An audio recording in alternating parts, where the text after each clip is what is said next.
Hey everybody, welcome on into the studio. I'm Jessica Putnam-Phillips and this is ClayShare Live, our weekly free live tutorial that we bring to you from our lovely studio here in Vermont. And tonight we are going to be talking about coils. We're going to be talking about how to make coils and when to use them when you're joining your pottery. So you can make a pot out of just a coil. You don't need anything else. You can just roll a coil. But tonight we're going to be focusing on using coils for joining and when not to use a coil, because you don't always have to use a coil when you're joining pottery. And I think that's a really important thing to know the difference, because if you don't need to put a coil there, then you shouldn't. There's no need for it, right? But if you do need a coil and you don't add it, you're going to run into some trouble, because then you're going to have problems with cracking and other issues. So we're going to talk about that. I'm going to start off a little bit with a quick coil tutorial. And this is good for making coils of any size. I'm going to make them a little smaller because we're going to talk about joining with a coil. But if you make them bigger, you just make a pot with them. And I do have a coil planter class on ClayShare and a couple other coil pottery classes there. So if you're really into coil pots, you can check those out. I don't do a ton of coil pottery myself. I really like slab building and wheel throwing, but you might find coils are the way to go for you. So hey everybody, how y'all doing? So I see a bunch of folks in watching live, and yes, this will be available for replay. Usually about an hour or so after it ends, the replay is up and you can watch that. And because it's free, you can watch it forever. Now, directly after this, well, little tiny break, 6:15 p.m. Eastern, we do ClayShare, our primetime broadcast, which is the private broadcast for premium members. And we are going to be doing pedestal serving dishes. So, and I'll show one of those in a bit during this broadcast. So it's going to be really fun tonight. All right, let's just talk about rolling out coils. If you've ever rolled out coils and you really struggled with them cracking a lot, there could be a couple things going on. It could be the surface you're working on. You know, I like to work on something that they don't stick to, right? But not something that's so dry. So this board I have here is great to work on. It's a 3/4 inch plywood, any type of plywood you want to use. The issue you have with wood is it is a porous material. So it's going to pull moisture from your coils.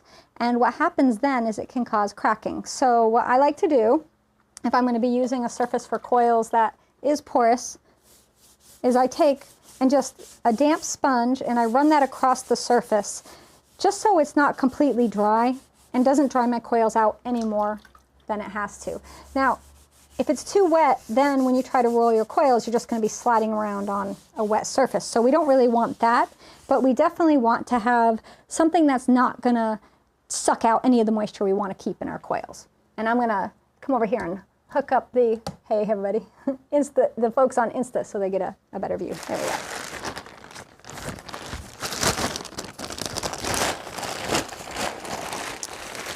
So this is just a bag of Laguna B-Mix 5 that I have over here off to the side. You make coils out of any clay you want to, but if you're using coils for joining, you should use the same clay that you made the piece out of.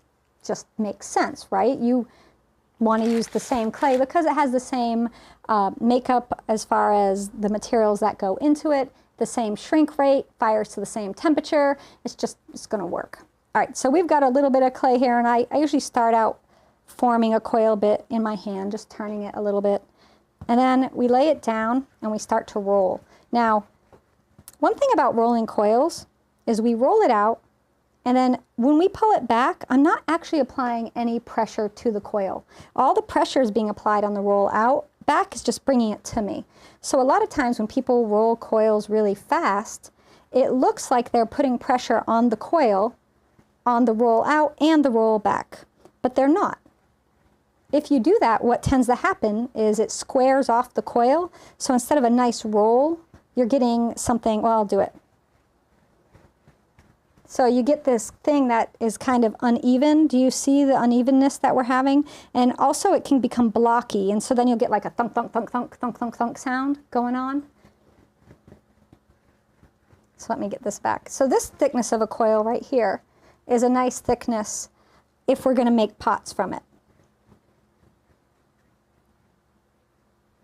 And I would say this is about a 1/2 inch thick here.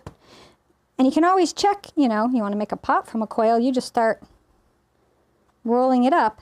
And you'll know that the surface you're rolling it on isn't drying your coil out, because you can see here, my coil's not cracking at all. I'm not getting any cracking. So this could actually be the bottom of a pot, right? You could either leave your coil pattern in it, or you could smooth it out and blend it if you wanted to.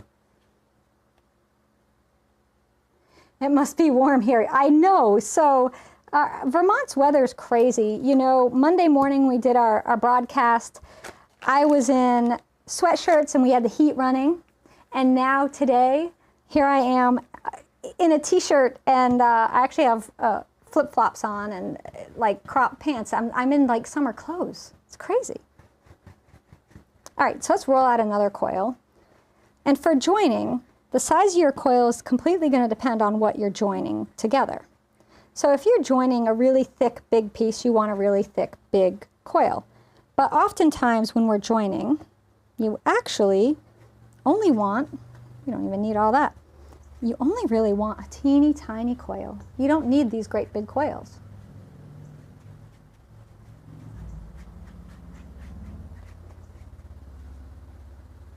And I think rolling a coil is something that takes a little bit of practice, but once you get it down, you got it.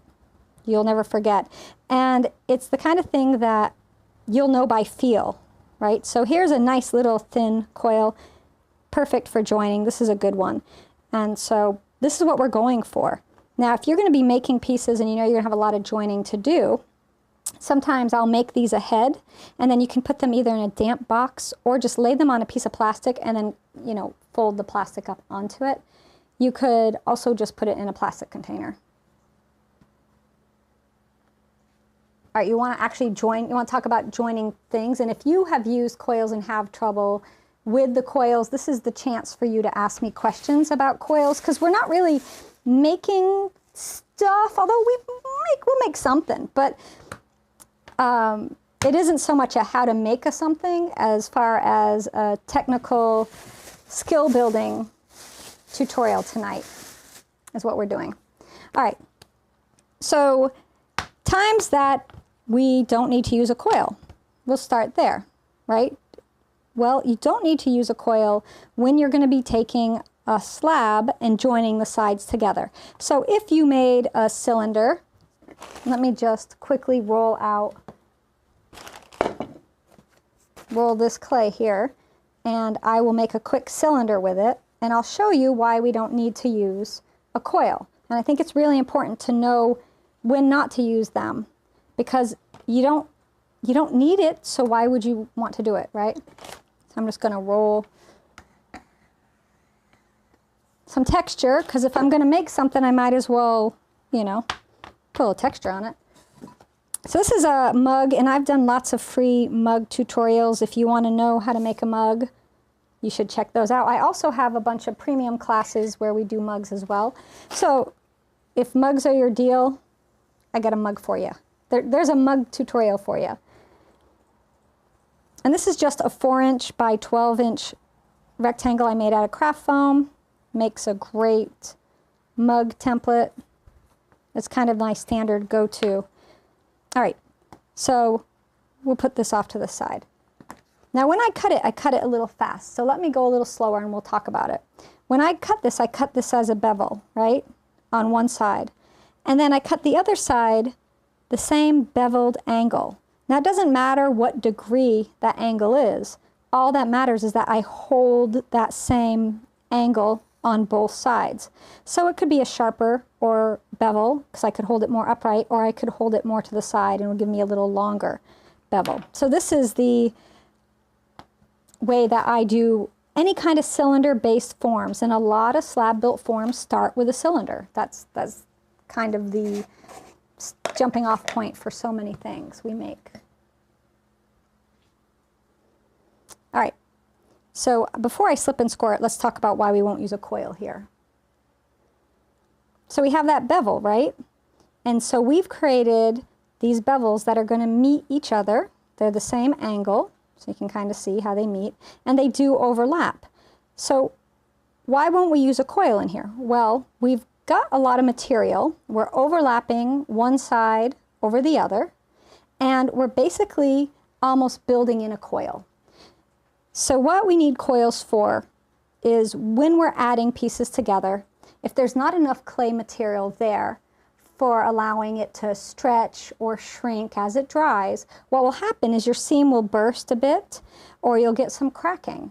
But by doing this bevel cut, and this is for any time we're joining slab forms, when you do the bevel cut, you're actually making it a little bit thicker here than the rest of the slab piece. And you'll thin it down as we blend it in, but this right here keeps us from having to add a coil to the inside. Now, if you wanted to do, this is a bevel join, if you want to do what's called a butt join, which is another way to do it. So a butt join is called such because you butt up two ends against each other and they're flat against each other.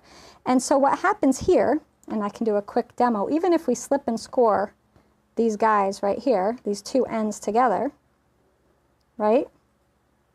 You slip and score them together.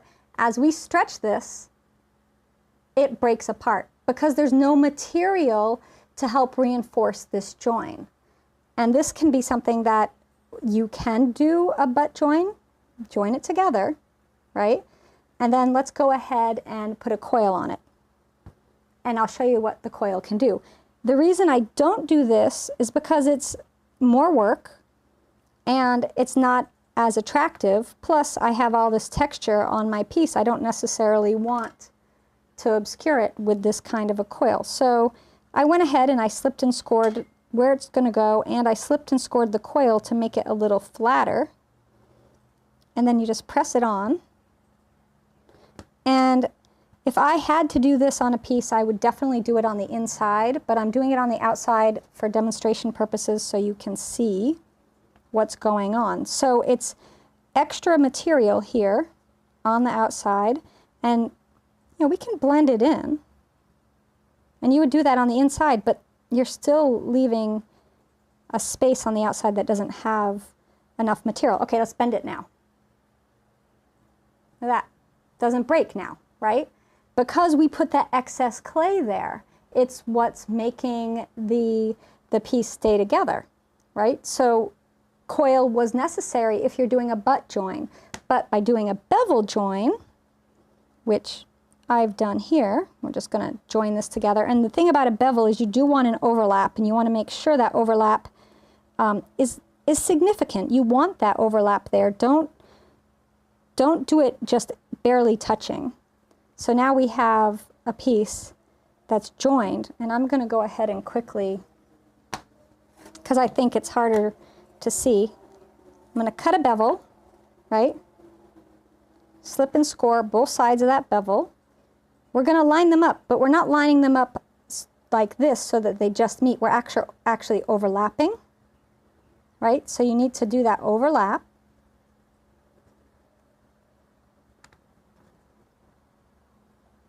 And then you smooth it, and usually on the outside with texture, I just do a little roll with my finger and gently blend. And you can blend it gently enough so you don't damage any of your texture. Okay, let's bend it. So we're not having any problems with it breaking because we have all that excess material there.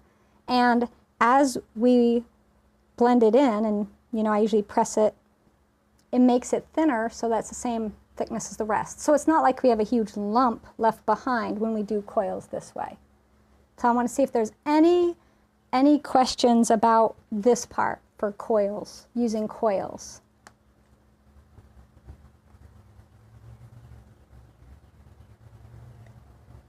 So while I'm looking to see if there's any questions, I'm going to go ahead and just, so I'm blending the coil on the inside, not the coil, I'm blending the seam on the inside. I'm just blending the clay over, and let me show you what I do on the outside, because we were talking about that. So I have this texture. I just take my finger and I just gently press it, and I'm kind of rolling the finger as I do that, and that will go ahead and just kind of thin the clay out enough and press it to the clay that's under it, but I'm not smearing or damaging the texture that I have here. So that's a cylinder, which you don't need a coil for a cylinder. And I think that's really important to know. Yeah. So I'm going to put this to the side. Oh, well, what about, well, let's continue with this actually. What about joining the bottom? What if you were going to put a bottom on a cylinder?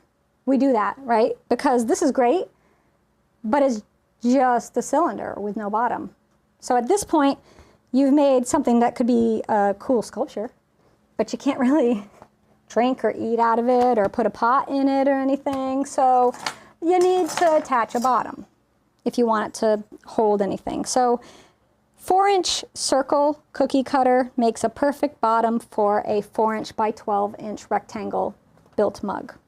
You all know this that have been making mugs with me for a while, but those who are new might not know this. So now you got that info. You're going to be cranking out a bunch of hand-built mugs, right? So here I have my bottom, and yeah, I stamped it so it has my signature on it. And we'll just turn it over.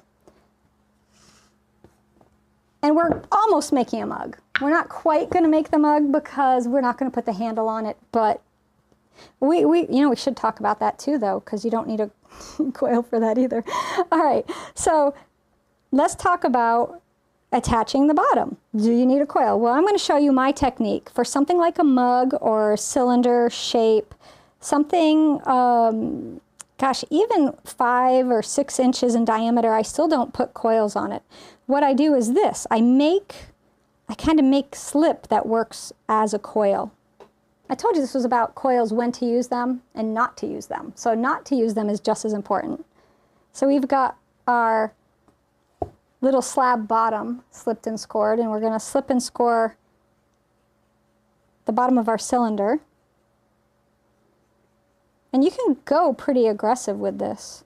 And it's actually good if when you're slipping and scoring on the bottom of your cylinder, if it's a little messy on the inside here. If it's kind of messy and rough. And if you want to. Because what I'm doing is leaving some clay on the inside of the cylinder, and that's going to act similarly to a coil. All right, so then you line this up. And so I just press it out from the inside until I get it aligned with the bottom. So that gets me that 4-inch diameter. You can do them smaller, you'll just have to scooch your clay inward. All right, I'm going to quickly round off the top. And what I want to show you all is down inside. Can you see the little bit of slip that is right there where the wall meets the bottom? Do you see the slip where the wall meets the bottom, everybody? So what that is it's kind of like a coil. We have extra clay material down inside the pot, and what we're going to do is we're going to take something. I like to use a soft bristle brush, and I usually get it damp so that it's not dry and scratchy. And you could put slip on if you need to, but you don't really need to. And then I just go ahead and I swirl this brush around, and I'm smoothing and spreading that clay on the inside. And I'm not pressing outward with this at all, but what this is doing is it's taking the place of making a coil, because taking a coil like this and trying to put it down inside and then smooth it out, we can do that, but it's a little bit of a pain to do, and there's no need for it. So now if we look inside, do you see how I smooth that all out? And I've never had a problem with them ever cracking or popping on me there. Now, I do like to smooth the outside, so I'll take either my finger, or in this case, I'm using a rib. If you don't have a rib, just take your finger, and you just press the finger in, and it's actually riding on the bottom of the board here, and I'm just smoothing out this seam on the outside. That's all I'm doing. And if for some reason you notice that your seam on the inside is not sealed up, you can take a little bit of slip on a brush, and you can go in there and you just smooth it on. And we're not pressing outward, we're just smoothing kind of downward a bit. All right, so that's putting a bottom on, right? pretty self-explanatory. Can I speak to when using a coil to join a cylinder, the bottom is recommended? Yes, exactly. So we're going to get there. We're going to get there. If I was making something bigger, and I have some examples of things to show you all. If you are making baking dishes, if you are making big tray planters, like I have a succulent tray planter, anything like that, you're definitely going to want to use a coil on the bottom to reinforce, because you have got so much more clay there, and especially with bakeware, because that's going to have so much thermal expansion and heat work on it as it heats up and cools down in the oven, it could be more prone to cracking. So yes, definitely going to use a coil there. Let me move to a piece that I've got over here, and I'll see if I can grab a bakeware piece for us to talk about. Let's see if we got anything up here. Kev, do we have any bakeware up here, for example? If not, I'll send you down. All right, so here's a piece. This is something like what we're going to make in prime time next. We're making pedestal serving dishes or taller forms. So I made my plate on a GR pottery form, and I'm going to walk everybody through that in prime time, those of you who are my premium members. And then I took a slab and I joined it just like we did on this right here, right? And I made it, instead of a circle, you know, I squared it off so it fit onto the bottom of my plate. Now this would be, and we can talk about if this was this part here was bakeware. Like if we pretend that this doesn't exist and all we're looking at is the square part and that was a pan. So when we look inside, I want you all to see, and I want to slide off. Do you see the seams? You can actually see the seams in there. Get that out of the way. So this is an issue. And yes, we could take our brush and you could smooth it out, right? But there's really not enough material in there for expansion and for getting a really nice solid joint. So something like this, we have the inside, if it was bakeware, where we're going to want to put a coil. So let's go ahead. Let's see if any of these guys are still usable, because they've been sitting out. You will notice coils dry really, really fast. And what tends to happen is, as they dry, you know, they are more prone to cracking. We made this, let me see this little guy. So this is similar to a bakeware. We made this in a broadcast, this little squared planter. And you can't really tell, but I did attach coils on the inside when we made this. And I even did coils up the walls of this. So something like this, although it's slab, we had 4 pieces that had to come together to form the walls. And here we have a seam. So everywhere we have a seam, we have a spot that's going to be weaker, and we have a chance for cracking to happen, right? So everywhere that there's a seam, I put a coil in and I smoothed it up. And everywhere on the bottom here, where it meets the floor, I put a coil in.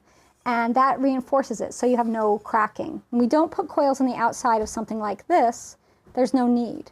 But for the piece that I have here, we are going to put a coil on it. So let's go ahead and roll this one out. Oh, perfect. We have a piece of bakeware for me to explain. Now, I'm not teaching you how to make bakeware. I do have bakeware classes where I do teach you how to make bakeware, but that's not what we're doing tonight. We're just simply talking about joining coils. So this piece here, same thing. This goes in my oven. I bake with this. This is Laguna 90. That's the clay that I used for this.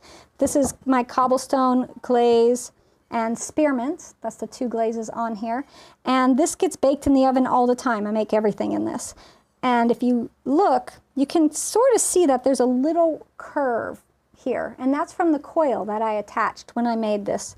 And this one, when I made my slab wall long enough, and I decided to curve it. You can see we have this curve to it. Instead of a sharp straight side like I did on this planter. And so by curving it, I made one continuous wall. So I didn't have to do coils on these corners like I did here. So when you're constructing, it just depends on the form you're making. But definitely you want coils in the bottom when you're making bakeware, and if you're making planters or sizable pieces. But for smaller things, right up to teapot size, you could leave off the coil when you're cylinder building, depending on the way you're building. Okay, let's get back to rolling our coil.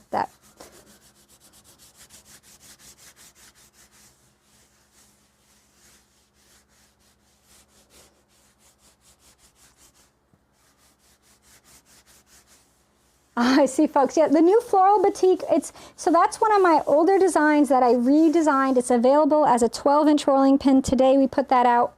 Premium members of ClayShare can order today. A week from today, everybody can order. We still are working through all the back orders, and we will eventually catch up.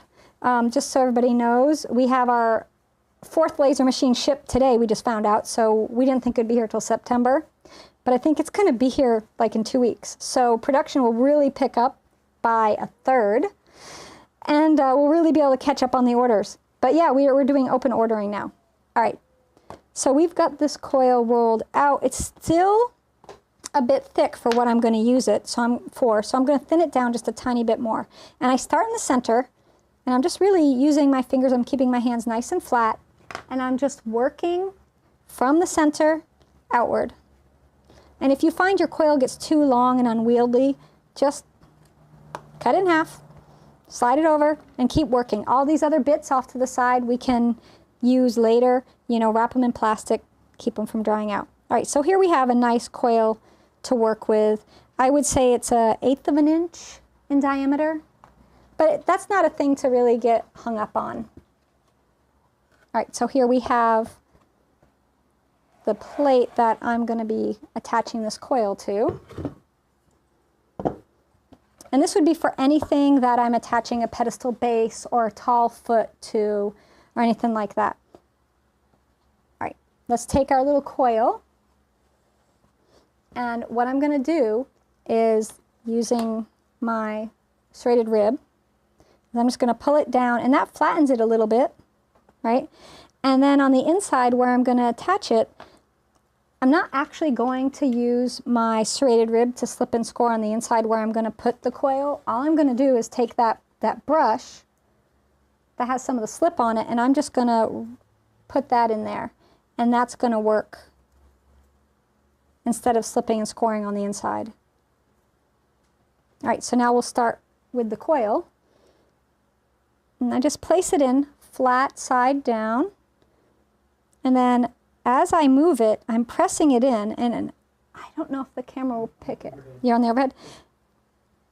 So as I'm pressing it, you press it and it squishes down, and as it squishes down, and sometimes it flips a little bit, that's okay, just flip it around, it stretches the coil. So you might think you need a coil that's really long, but you really probably only need half the length you think, because you're going to stretch it. And we're pressing it into that corner. Is it better if I hold it this way for you to see? That's good. That's good there? Okay. And just press it in. If you do a big, thick, giant coil, what tends to happen is you end up with more clay here, and it becomes very lumpy and bumpy, and it can be difficult to smooth out without distorting your shape. All right, so we have enough, so we're just going to pop that off. And so you can see what the coil looks like right now inside, and I'm just going to lift it up for InstaFocus. See how it's not joined or smooth? It's just a rough coil. And that's exactly, you know how it looks. And then just take your finger, and I usually drag it along the coil. I'm not pressing out or pulling down yet. I'm just smoothing the coil out to make it a little more even. Sometimes bits of clay will come off. That's perfectly fine. It's just part of smoothing it out. And once you get it smoothed out all the way around, just go back, and then you blend it in. I usually blend it into the foot, to the base first, and then gently blending it up the wall. I don't want to blend it on the wall with a lot of pressure, because I don't want to distort that wall. And you notice how I'm using my other hand to support the outside so that I don't distort this. And you just take your time, smooth it out.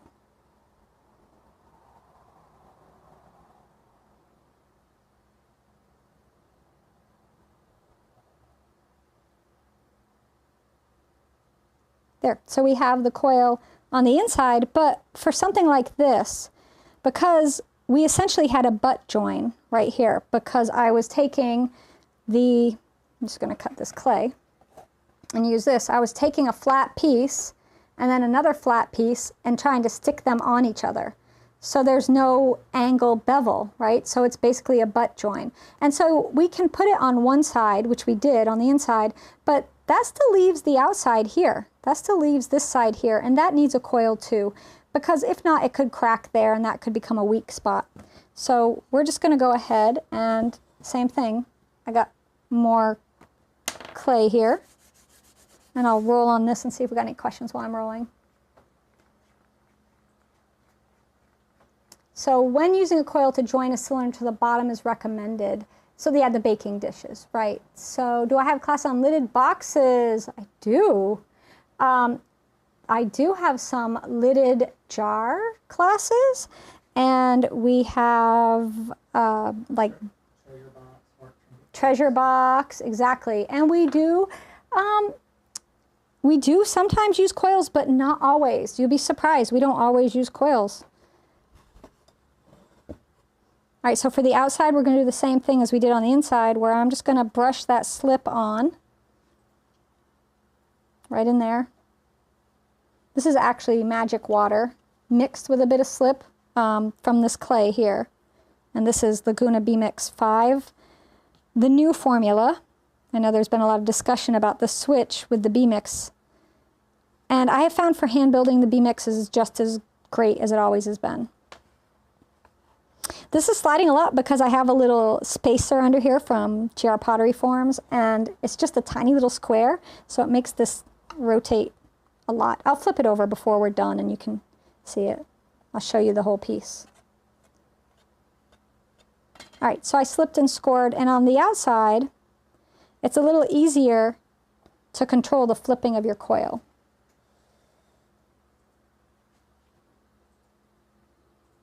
So I'm just gonna pressing it in, and just hold your coil. And it's kind of a rocking, I've realized, you know, since I started teaching on video, I pay attention a lot more to the motions that go into making something. And it's not just a press, it's a rocking press. See? Like I rock it as I'm pressing it.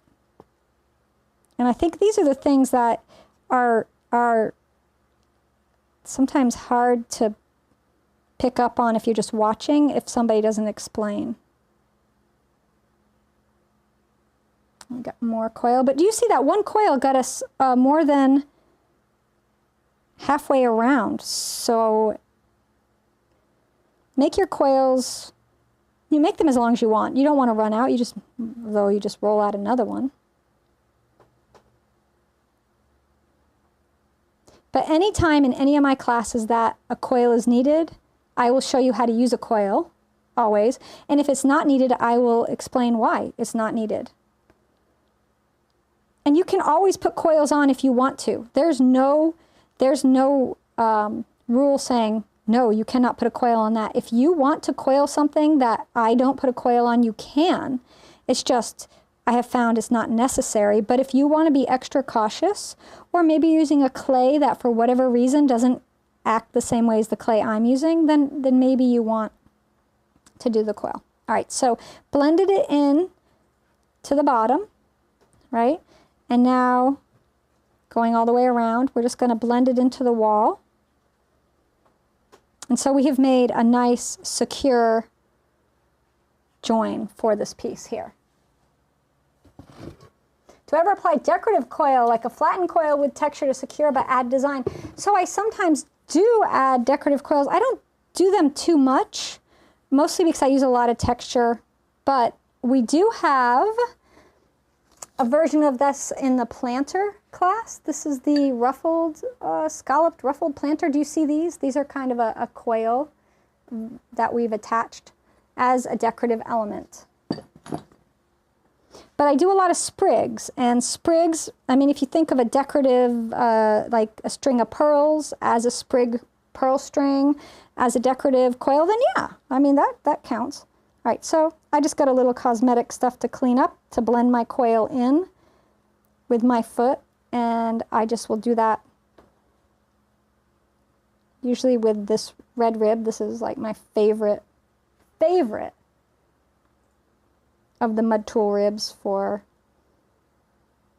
hand building. And then I'll go back over it with my sponge to finish smoothing it out. If you're using a groggy clay, you're going to want to get yourself one of the white mud tool sponges that don't raise the grog. I don't know if I got mine right here. Here it is. So this right here, these white sponges, they work great for groggy clay, and some people just like them all the time for working, and that's their go-to. So then you smooth your coil out with a tool or your fingers and a sponge or whatever you got, and then the coil's gone. You don't even see that it's there. Now, I don't use coils when I attach handles because the handles don't really need it. There's not a place to put the coil, and the way you make a handle, it's kind of made so that you don't need a coil.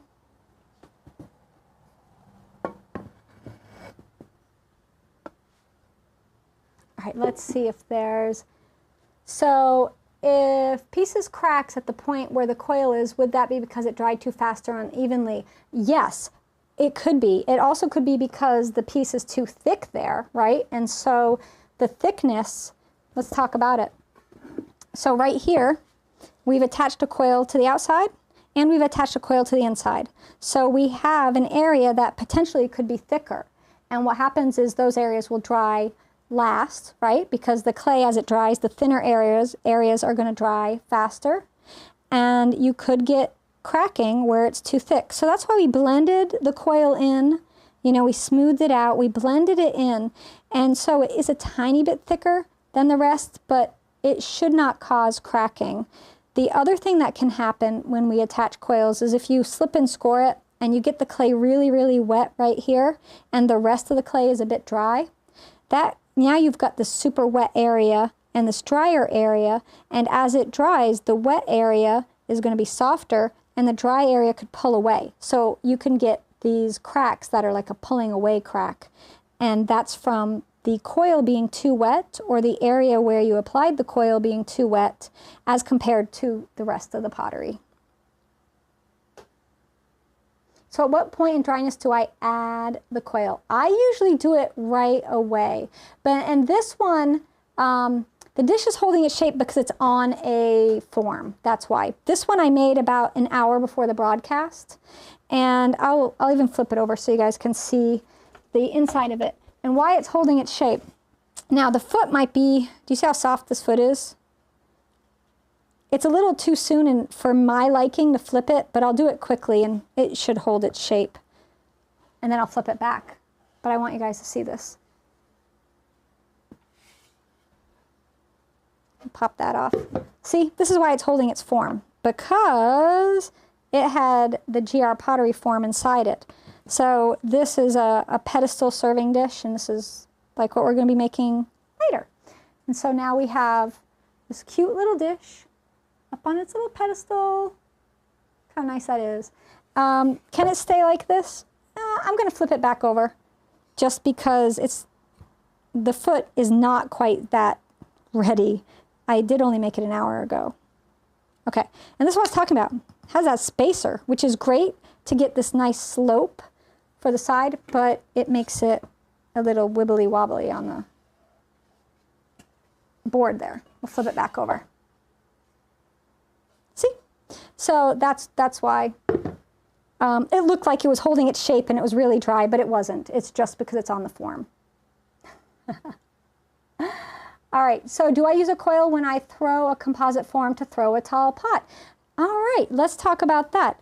So let me grab a wheel thrown piece, and I've got one right here, and we might have to pull back a bit so we can, because I can't film at the wheel and at the hand building station at the same time, I can't, you know, You show it wherever you want to show it. Just let me know where I'm going. So this piece right here was wheel thrown, and it was thrown in 3 parts. We've got the base, which is a pedestal base, like we threw for the ring vase class. Now, and to answer your question, if you've watched my ring vase class, you will have seen how we did use coils. And actually, I will grab a ring vase in a second, and we'll talk about that. But we did use a lot of coils in that class. So if you haven't watched the ring vase class, I'll have Kevin put the link up to it. That's our new class that just came out.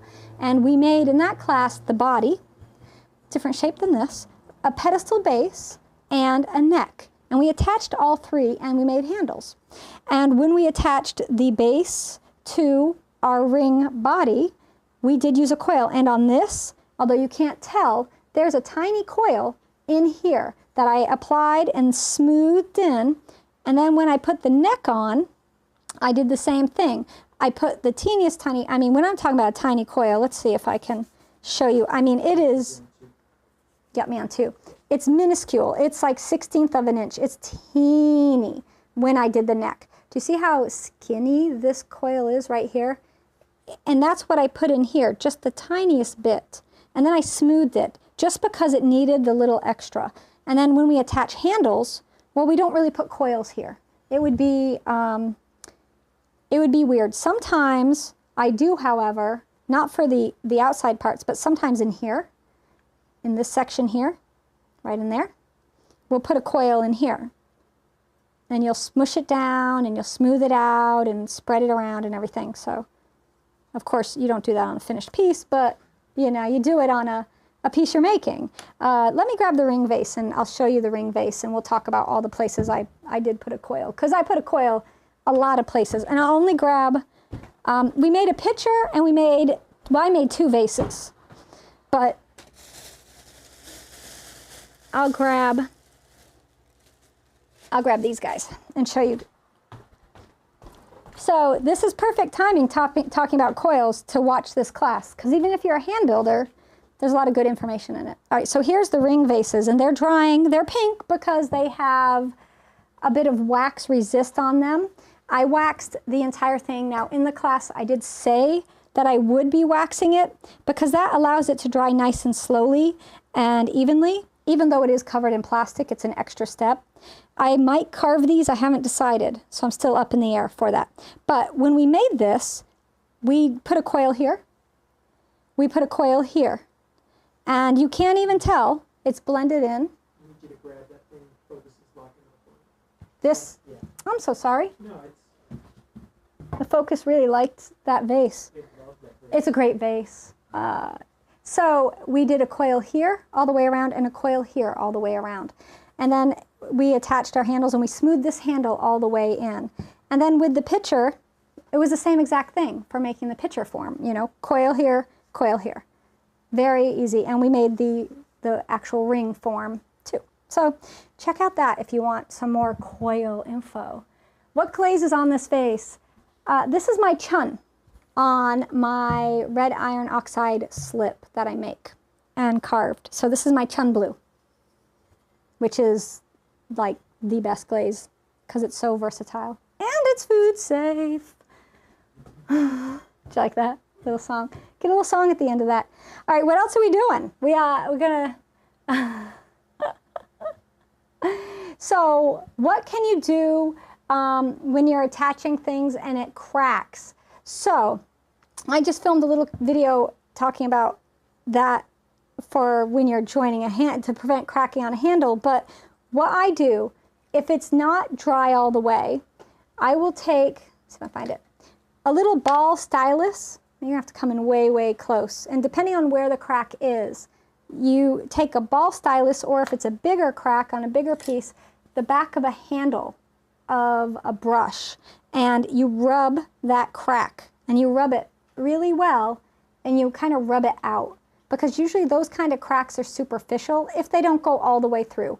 If they are a structural crack and it goes all the way through, well, it's just like your house's foundation. If you have a structural crack on your house's foundation, your house could fall down. If it's a surface or superficial crack, you can patch it. But if it's structural, you've got bigger issues, and it's probably going to keep cracking and crack during the firing and crack after glazing. So at that point, if it's cracked, then you have to go back and look at how you made it, and maybe there's a better way to make it, because there's something going on there either in your making process or your drying process. But if it's superficial, we're talking about superficial cracks, you can rub that crack out. And the little video that I did is just actually showing this particular piece because it didn't really have any cracks happening yet, but I wanted to show how to prevent, and I just went in and rubbed right in here all the way around. And this is just a little cheap, I get them from Amazon in a pack of these silicone, what are they called? I can't think of what they're called. Shapers, clay shapers. My brain wasn't able to get that. But the back end has a little ball. Here's another one. And they're different sizes. Right here. So the little ball stylus, that's what this is on the back end, is great for smoothing out those cracks. So if you get any superficial cracks starting, you can save them. If you're getting a structural crack, you can try a couple things. You could try paper clay, which is basically paper towel, cellulose fiber, or toilet tissue, or whatever. You shred it up and you add it in with some slip of the clay you're working with. And you can try attaching that in the space of the crack and fill it. There's also products, I know Bisque Fix is a product that is available, and there's some other things similar to that, so you might be able to find something to fix. But, all right. Chun is your favorite glaze. It's mine too. Go figure. Magic water helps to begin with when we're joining to help prevent cracking. Yes. But once it's already cracked, it depends on the crack again. If it's superficial, you can kind of fix it. If it's structural, we've got bigger problems, right? And structural cracks happen. It's just part of making pottery. Everything, you know, isn't going to be perfect. I'm going to tell you all right now, everything you make in pottery is not going to survive. Everything's not going to be perfect, but that's okay because you're going to learn from those mistakes, right? You're going to learn from those. So elaborate on the benefit of waxing while drying. Absolutely. So let's talk about the waxing for drying. I don't wax forms like a mug because what we have here is just a cylinder on a base that will have a handle. Now I might wax the handle, but usually I don't. I usually don't for this type of clay. But this piece here, we have a base, we have a body, we have a neck and a handle and lots of parts. All made around the same time, but added in different dryness levels could be happening. And I really wanted everything to even out and to dry exceptionally slow. So I have found in my studio practice that if I put a coat of wax, and I'm using just whatever wax that's water-based that I have in my studio, you can use any wax you want to. But if I wax the handle inside and out, if I wax the body, the base, the neck, and usually down in the neck, just as far as I can reach with a brush, and usually up in the base, again, just as far as I can reach with a brush. And that dries on there. What I've done is I've encapsulated the clay in a layer of wax. And the wax, believe it or not, is still porous. I know it seems crazy because it does resist water, and we can use it for water etching, and we can use it for Mishima and all kinds of cool things, but it is still porous. Air can still get through there, just like plastic is still porous, believe it or not. Even though you can put water in it. Kind of crazy, but there you have it. So we put the wax on here, and then I still cover it with plastic. And so it's allowed all the joins that I have, all the places where it's attached, to kind of regulate to the same level of dryness with the wax. And it slows everything down, and it just ensures a better finished piece, less chance of cracking. And that's something I have I think it's a free tutorial on waxing handles. We talk about that and why I wax handles. Because some clays, porcelain especially, when you put the handle on, the handle is sticking way out here, and this part is going to dry much faster than this part. And so what can happen is as this dries, you can get cracking here and here, and it can kind of pop off. Porcelain is more prone to this than stoneware and terracotta. So for me, because I worked with porcelain for many years, that I always would wax my handles. And I saw a lot of folks struggling with B-mix, which is a porcelainous clay, So it is a stoneware, but it has a lot of kaolin in it. That's China clay. And so it's very similar to a porcelain. It's like one step down from porcelain. I like to think it's halfway between stoneware and porcelain. And because folks were having a lot of problems with their B-mix cracking, I did that video to talk about how if you wax your handles, and not just the handle, but where, you know, a little ways out where it joins, and still cover it, that will help prevent cracking. And it does. So I hope that was, I know it's not a coil, but it does have to do with it, right? So yes, I wax and I still put plastic over it. Yeah, I do. Because there's no need to rush this. And if I want to carve this, I want it to not dry out too much. If it's too dry, I'll have a hard time doing some mashima with it. And I still haven't decided if I'm doing mashima on these or not. But if I am going to, I have to do it tomorrow because I'm pretty much at the end of what these, the dryness stage I like to work on for a mashima inlay.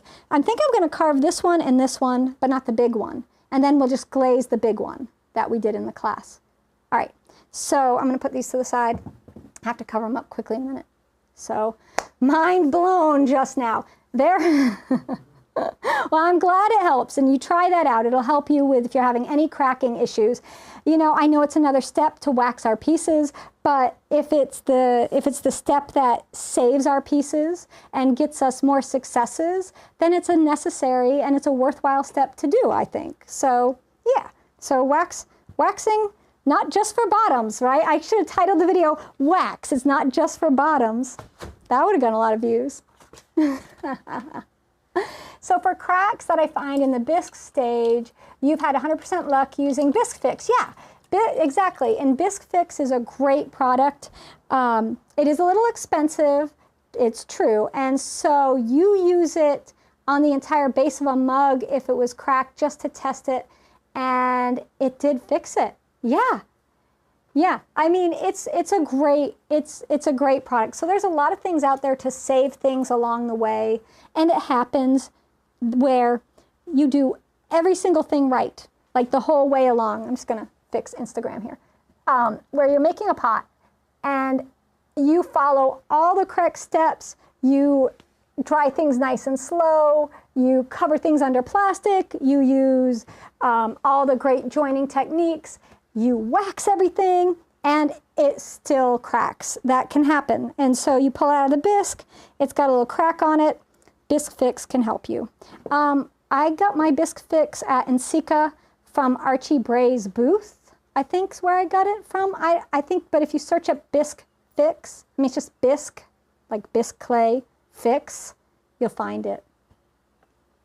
So, Christine, this is the ClayShare Rainbow t-shirt, and yes, it is awesome. Thank you for asking. It's on ClayShare Market, and I've got a couple different colors we did this in, so it was really, really fun.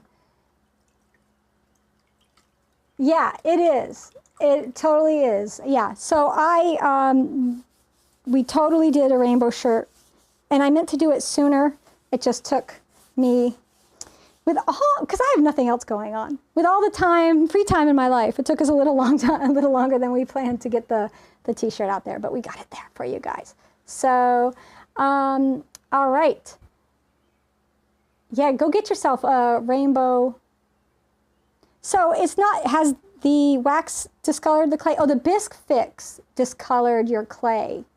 I haven't had that happen. Or maybe it has, and the glaze was a glaze that covered any discoloration. So that's something that you'll have to check into it. Mako makes a clay mender for bisqueware too.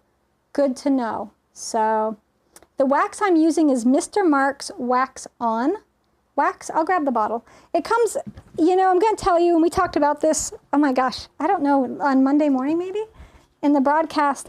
It's Mr. Mark's Wax On. I got mine from the ceramic shop, and it comes in, sometimes it's pink, sometimes it's purple. My understanding was the purple was the new formula, but sometimes it shows up pink when I order it, so I have no idea what's going on with that, except that it works, and it's great, and it's my favorite water-based wax, so yeah. So you don't know why, but you're imagining a piece with black with Mishima. This one here, This too. I think these two, because they're siblings, right? They both need to be Mishima. But, so I'll have to get on it tomorrow. Like, get on that. Yeah, theceramicshop.com is the website where, but you know, I bought it from Sheffield Pottery too, because they had free shipping and it was a better price. So I get it wherever I can get it. The white sponge. This white sponge is from Cheryl Mud Tools. You can get it at any pottery supply store, any place that sells pottery supplies. I think I even saw them on Amazon, which is kind of crazy if you think about it. But I think Cheryl Mud Tools, it's just the white finishing sponge. Yeah. I think you just figure out how to hand build that ring vase. Oh, you can totally hand build this ring vase. And I have so many people ask me after I said Monday that I didn't think you guys really needed one. So many of you messaged me to do one, so I'm going to do a hand-built one at some point. We'll get one. For those of you who really want one, I know, I just don't want to be repetitive and have a wheel thrown and a hand-built and, you know, anyhow. We'll do it. All right, so that's what we have for joining with Coils. We totally got off subject, but I hope this helps explain some of Coils for you all and when to use them and when not to use them. You know, whenever we use a coil in a class, I talk about it and why we're using it, so it explains it clearly. And of course, we couldn't talk about every single thing you might need a coil for. We did the multi-neck vases.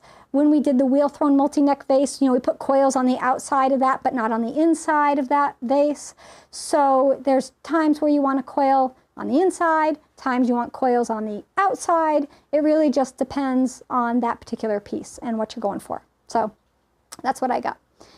Alrighty, so tonight we are going to be done with this broadcast, but coming back at 6:15, which is only in a few minutes, we are going to be making the pedestal serving dishes, I think we're calling it for that. So I've got a bunch off to the side we're going to make more of, and we got this one here. So premium members, come back for the private broadcast. Everybody else, I'll see you next Wednesday. Take care.